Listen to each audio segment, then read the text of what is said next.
तुम्ही काय प्रतिक्रिया आहे? कालही आणि आजही या भेटी चालू आहेत. आपल्याकडे ही पद्धत आहे की आपण एकमेकाच्या घरी जाऊन गणरायाचं दर्शन घेतो. कारण गणेश पर्व हा आपल्या सगळ्यांकरता एक महाउत्सव आहे आणि त्यानिमित्ताने मी जे काही मित्रपरिवार आहेत, कार्यकर्ते आहेत, पदाधिकारी आहेत, समाजातले मान्यवर आहेत, अशा अनेक लोकांकडे जाऊन त्या ठिकाणी भेटी देणं, दर्शन घेणं हे माझं चाललेलं आहे. ते कालही चालू आहे, आजही चालू आहे. सर, विरारमध्ये काल एक दुर्घटना घडली. विरार पश्चिमला एक अतिशय दुर्दैवी अशा प्रकारची घटना घडलेली आहे.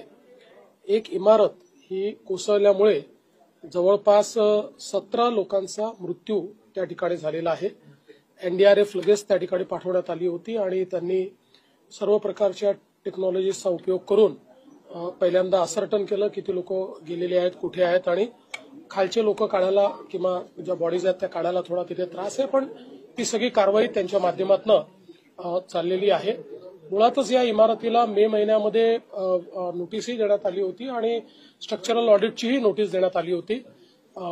तथापि मला असं वाटतं की लोकांनी फार गांभीर्याने ते घेतलं नाही आणि त्यातनं ही दुर्घटना झाली. पण शेवटी लोकांचाही प्रश्न असतो, लोकांना दुसरीकडे कुठे राहायला जायचं, असं अचानक जागा मिळत नाही, त्यामुळे त्यांनाही आपल्याला दोष देता येणार नाही. पण ही घटना गंभीर आहे. आम्ही आता सध्या शासनाच्या वतीनं 5 लाख रुपये प्रत्येकी अशा प्रकारचं त्या ठिकाणी घोषित केलेलं आहे.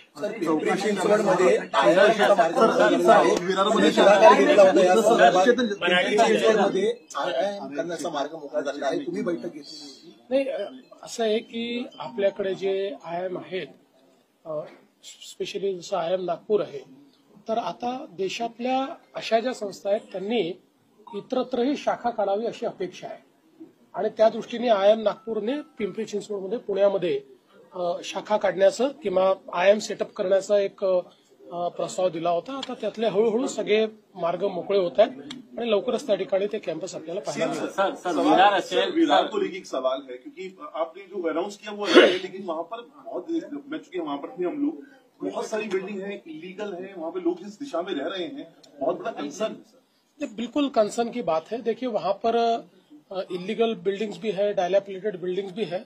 अब इस पर्टिकुलर बिल्डिंग को भी नोटिस भी दिया गया था और स्ट्रक्चरल ऑडिट के लिए भी नोटिस दिया गया था.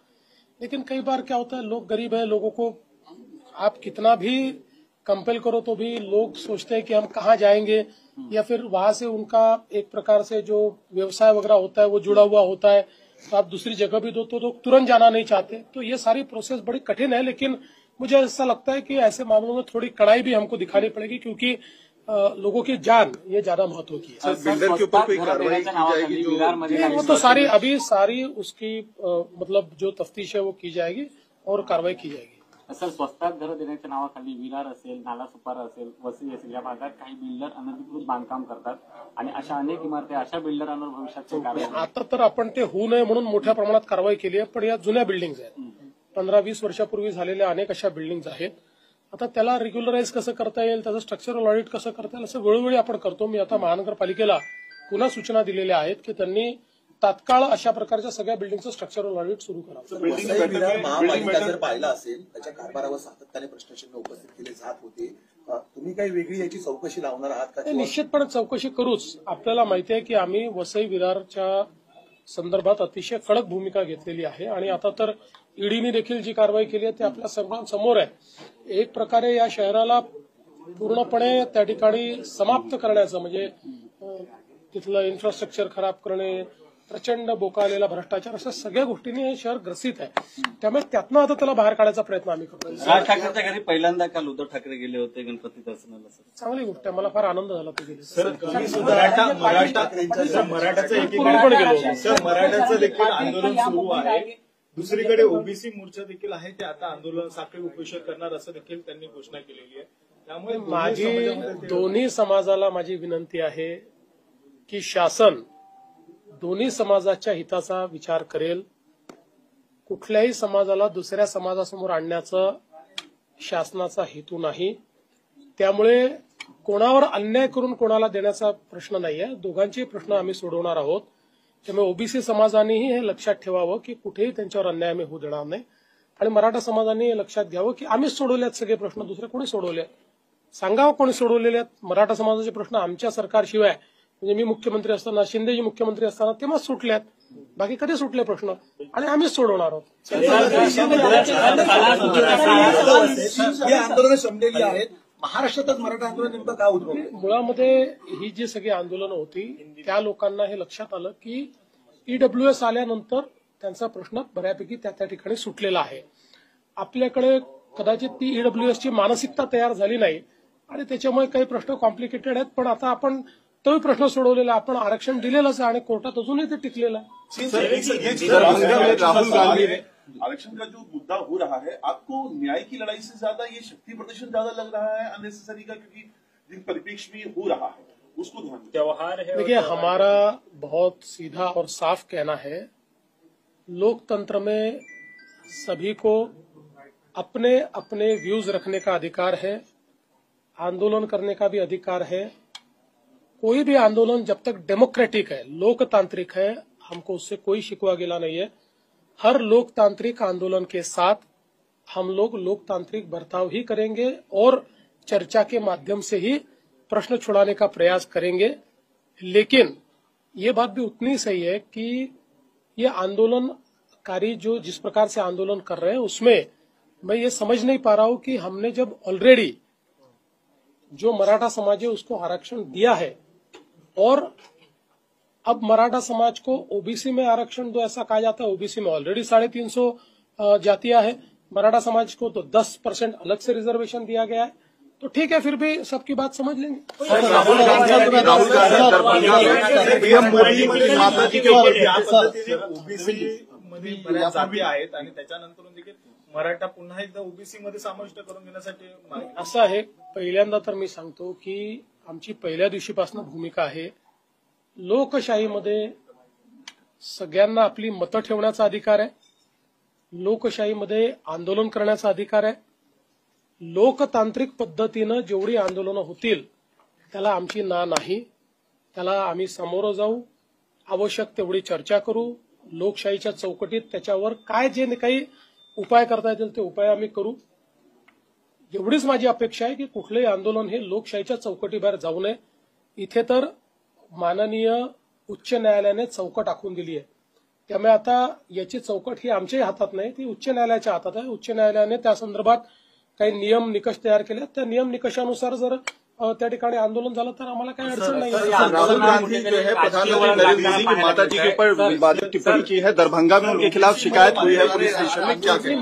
मैं आपको बहुत साफ शब्दों में कहता हूं कि मैंने इससे पहले भी कहा था कि राहुल गांधी का दिमाग चोरी हो गया है, और जब दिमाग चोरी हो जाता है तो इस प्रकार की ओछी बातें लोग करते हैं।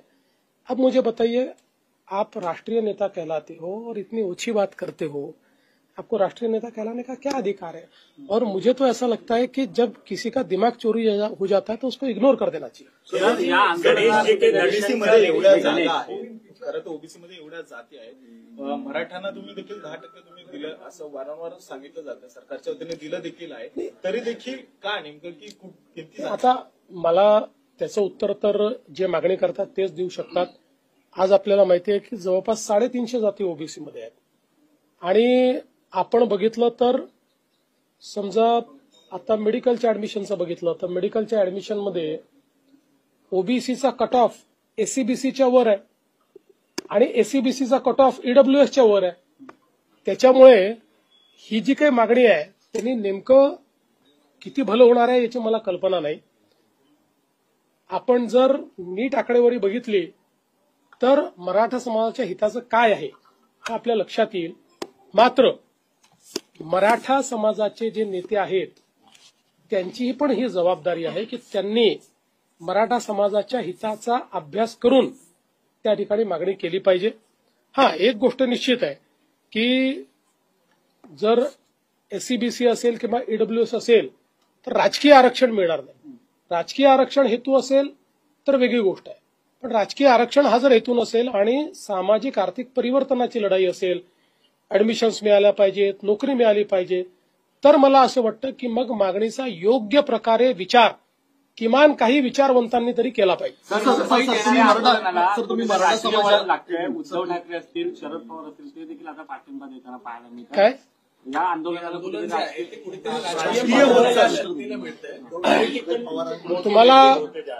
तुम्हाला मला आश्चर्य वाटतं की आता हे दिसत आहे. म्हणजे हे आश्चर्याची गोष्ट आहे की तुम्ही आता हा प्रश्न विचारता आणि तुम्हाला आता हे दिसत आहे. यापूर्वी काय झालं हे तुम्ही सगळ्यांनी बघितलेलं आहे. आजही आंदोलनाकरता रिसोर्सेस उभे करणारे कोण आहेत वगैरे हे सगळं आपल्याला पाहायला मिळत आहे. पण ठीक आहे, माझं म्हणणं काय आहे, आमच्याकरता हे आंदोलन राजकीय नाही. आम्ही याला सामाजिक चष्म्यातनं पाहू. काही राजकीय पक्ष हे त्यांच्या खांद्यावर बंदूक ठेवून आपला फायदा करण्याचा प्रयत्न करतायत, पण त्यांचं नुकसान होईल, फायदा होणार. मैं महाराष्ट्र का आदमी हूं, कहा बिहार जा मला दिसतोय का? कारण त्यांचं सरकार असताना त्यांना आरक्षण टिकवता आलं नाही. आता तेच कसं आरक्षण द्यायचं नाही. म्हणूनच बघा, मी पुन्हा एकदा सांगतो, दाव्यानं सांगतो की मराठा समाजाकरताचे निर्णय मी मुख्यमंत्री असताना आणि त्यानंतर शिंदेसाहेब मुख्यमंत्री असतानाच झाले आहेत. अण्णासाहेब पाटील आर्थिक विकास महामंडळ का 15 वर्ष डिफंक्ट होतं? 15 वर्ष कोणाचं राज्य होतं तरी ते डिफंक्ट होतं ना. मी ते उभं केलं आणि आज 1.5 लाख उद्योजक आमच्या नरेंद्र पाटलांच्या माध्यमातून आज त्या ठिकाणी अण्णासाहेब पाटील आर्थिक विकास महामंडळाने तयार केले. आज सारथीच्या माध्यमातून IAS IPS ऑफिसर तयार होत आहेत, MPSCचे विद्यार्थी तयार होत आहेत, स्पर्धा परीक्षांमध्ये विद्यार्थी त्या ठिकाणी टिकतात. सारथी माझ्या काळात मी केलेला आहे आणि नंतर आम्ही पुन्हा शिंदे साहेबांच्या सरकारमध्ये ते स्ट्रेंथन केलंय. शिक्षणाच्या योजना, त्या ठिकाणी वसतिगृहाच्या योजना, वसतिगृह होत नाही तोपर्यंत भत्त्याच्या योजना, सगळ्या आम्ही केलेल्या योजना आहेत. त्यामुळे हे जे काही लोक तोंड वर करून विचारतात त्यांनी एकदा आरसा बघावा आणि त्यांनी सांगावं ना नेमकं काय केलंय. हे तर सगळे सांगणारे लोक होते की याची आवश्यकताच नाहीये, हे सांगणारे लोक होते. 2.5 वर्ष जे सरकार होतं त्या सरकारने मराठा समाजाच्या हिताचा घेतलेला एक निर्णय दाखवा, एक जस्ट सिंगल वन निर्णय नाही दाखवा.